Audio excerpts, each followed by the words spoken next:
আমি তোর কোনো কথাই শুনবো না। টাকা দিবি কিনা সেটা বল। আমি টাকা কোথায় পাবো? যা টাকা ছিল তুমি তো মদ খেয়ে শেষ করে ফেলেছো। আমার মুখে মুখে কথা, তুই যে লোকের বাসায় কাজ করছিস সেই টাকাটা দে। তুমি যেতেই মারো, এই টাকাটা আমি দেব না। ওই টাকাটা মেয়ের জন্য কিতাব কিতে গুছিয়ে রেখেছি। আমি মাল খাবার টাকা পাচ্ছি না, আর ওপরে কিতাব কেনার জন্য টাকা গুছিয়ে রেখেছে। আমি দেখছি তুই টাকা কোথায় রেখেছিস।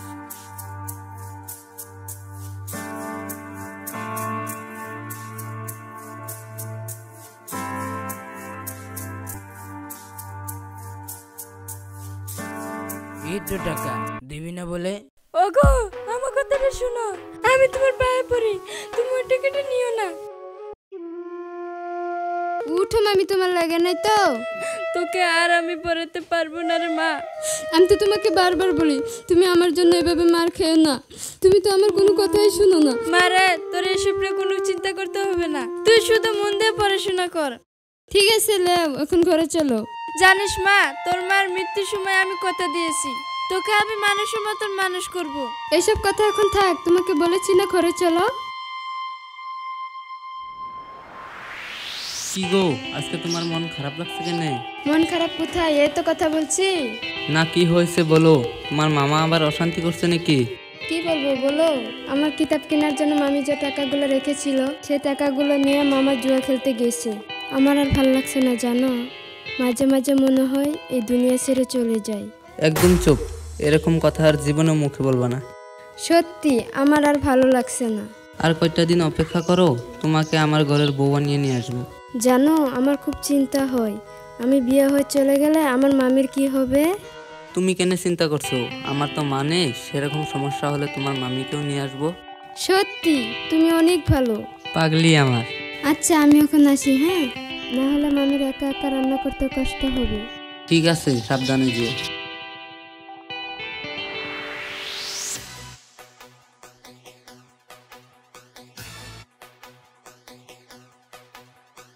কি রে, ঘরে বসে তোরা কি করছিস?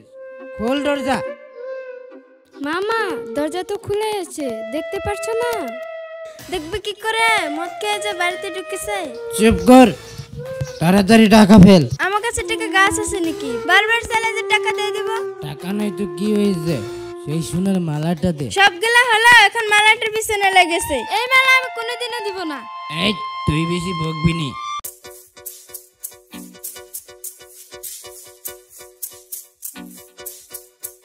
এই তো মালা, তুই বলে মালা দিবি নি? ওগো আমি তোমার পায়ে পড়ি, ওই মালাটা তুমি নিও না। বেশি কেন কেন করিস নি তো। হাট।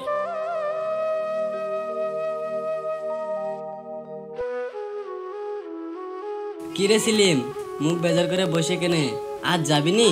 না রে ভাই, হার কোটি সব শেষ, কিদে খেলতে যাব। কিরে তোর আবার টাকার অভাব? বিশ্বাস কর ভাই, আমার কাছে 1 টাকাও নাই। টাকা নাই তো কি হয়েছে, তোর বাড়ির সুন্দরী ভাগ্নি তো আছে। ভাগ্নি আছে তো কি হয়েছে? তুই খেলবি পরের টাকায় জুয়া, শুধু তোর ভাগ্নিকে সবার সাথে। না না, এত খারাপ কাজ আমি করতে পারবো না। আমি শুধু তোকে একটা ভালো যুক্তি দিয়েছি, তুই সেটা করবি কি না করবি সেটা তোর ব্যাপার। তাই বলে নিজের ভাগ্নিকে? আরে কিচ্ছু হবে না, শুধু টাকা আর টাকা হবে। ঠিক আছে, আমি রাজি। এই সালমা তাড়াতাড়ি ব্যাগ গুছা। কেন মামি কি হয়েছে? তুই তাড়াতাড়ি এবারেতে পালিয়ে যা, তোর মামার মানুষ নাই জানার হয়ে গেছে।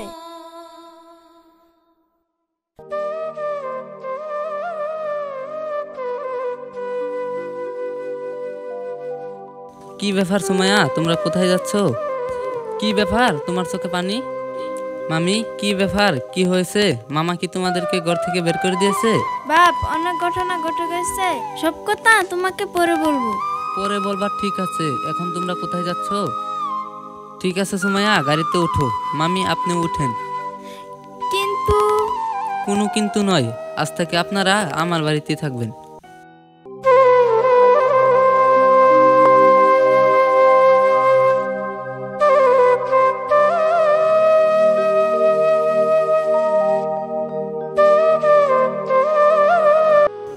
বোন একটা কথা বলবো? হ্যাঁ ভাই বলেন। আপনি তো সবই জানেন, আনার আর সুমাইয়া দুজন দুজনকে ভালোবাসে, তাই আমার ইচ্ছা দুজনের বিয়েটা দিয়ে দেই। আপনি কি বলেন? সেটা তো খুব ভালো প্রস্তাব ভাই, আপনি যত তাড়াতাড়ি পারেন বিয়েটা দিয়ে দিন।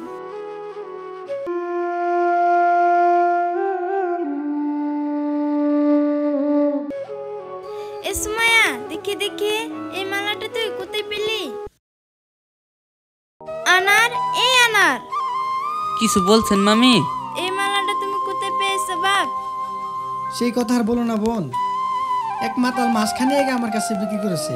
আমি দেখি খাঁটি সোনা, আর এই মালাটা বেছে নিয়ে ছেলের বউজনে রেখে দিয়েছি।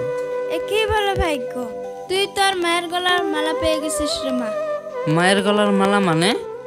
সুমাইয়ের মা মরার সময় এই মালাটা আমাকে দিয়ে গেছিল, জেনে ওর বিয়ের সময় মালাটা গলায় পরে দিতে পারি। কিন্তু আমার পুরা কপাল, এই মালাটা আমি আগলে রাখতে পারিনি। ভাই, আপনার কাছে আমি সারা জীবন